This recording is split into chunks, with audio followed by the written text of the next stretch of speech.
DCP Bajirao Singham की शादी अब सांस्कृतिक मंत्रालय में काम करने वाली अवनी कामत से हुई है और उनका एक बेटा शौर्य है। उन्हें 3 साल के लिए मुंबई से श्रीनगर ट्रांसफर किया गया है।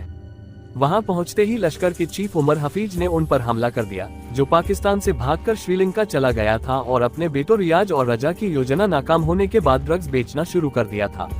सिंघम उसे सफलतापूर्वक गिरफ्तार कर लेता है, लेकिन उमर घमंड से उसे अपने ऊपर आने वाले खतरे, संग्राम, सिम्बा, भालेरावा और अपने बेटों की हत्या के लिए वीर सूर्यवंशी की धमकी देता है। सिंघम गृह मंत्री राज जयशंकर से मिलता है और उन्हें भारत में चल रहे ड्रग सिंडिकेट के बारे में बताता है। जयशंकर ने लश्कर को रोकने और नष्ट करने के लिए सिंघम और उसके साथी अधिकारियों एसीपी दया और एसीपी देविका के नेतृत्व में एक नए दस्ते शिवा स्क्वाड को नियुक्त किया। 2 साल बाद अवनी भगवान राम और सीता की यात्रा को दर्शाते हुए रामलीला के एक थिएटर प्रोडक्शन की मेजबानी कर रही है।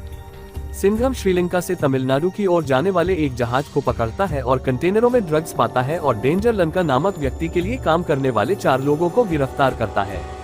उनसे पूछताछ करने पर गिरफ्तार किए गए लोगों ने खुलासा किया कि लंका के 3 सहयोगी मदुरै में रह रहे थे।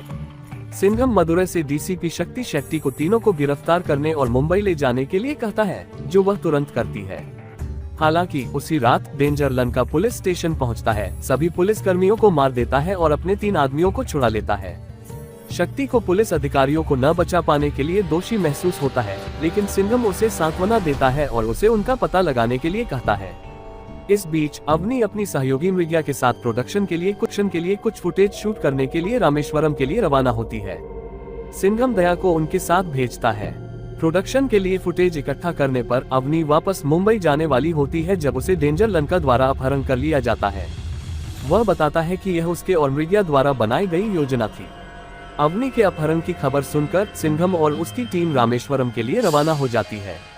इस बीच दया अवनी का पीछा करती है और उसे ढूंढती है, बचाती है और उसे भागने में मदद करती है। हालांकि उसका लंका के आदमियों द्वारा पीछा किया जाता है और आगामी पीछा करते हुए वह अपनी चूड़ियां, जो सिंघम द्वारा उपहार में दी गई थी, उसे निशान के रूप में फेंक देती है। अवनी को बचाने की कोशिश में दया लंका द्वारा बुरी तरह घायल हो जाती है। उसे अवनी की चूड़ियां मिलती हैं और पता चलता है कि वह सत्या के साथ है। लंका सत्या के घर पहुंचता है और हमला करता है और बीच में अवनी को लंका द्वारा गोली मार दी जाती है और उसका अपहरण कर लिया जाता है। सिंघम वहां पहुंचता है, सत्या से मिलता है और अपने परिवार को बचाता है। लंका श्रीलंका वापस जाता है और सिंघम को अपनी असली पहचान जुबैर हफीज के रूप में बताता है, जो उमर का पोता है, जो सिंघम, सिम्बा और सूर्यवंशी से बदला लेना चाहता है। और मृग्या अपनी पहचान इकरा हफीज के रूप में बताती है, जो जुबैर की चाची है, जिसके पति रजा को भी उन तीनों ने मार डाला था। वे बताते हैं कि वे दोनों सिंघम और अवनी पर नजर रखने के लिए 2 साल तक भारत में रहे। जुबैर सिंघम से कहता है कि वह उमर को सिम्बा और सूर्यवंशी के साथ लाए और अवनी को अपने साथ वापस ले जाए। सिंघम उससे और उमर हफीज से अवनी को बचाने की कसम खाता है। जुबैर कोलंबो पहुंचता है और अवनी को बंधक बना लेता है। वह सिंघम से कहता है कि वह सिम्बा को अवनी की जांच करने के लिए श्रीलंका भेजे।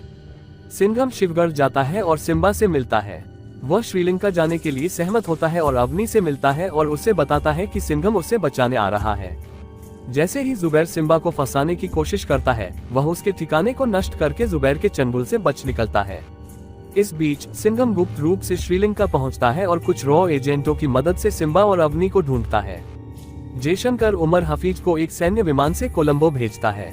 शक्ति और सत्या अगले दिन बंदरगाह पर पहुंचते हैं और सिम्बा और सिंघम को अवनी को बचाने में मदद करते हैं।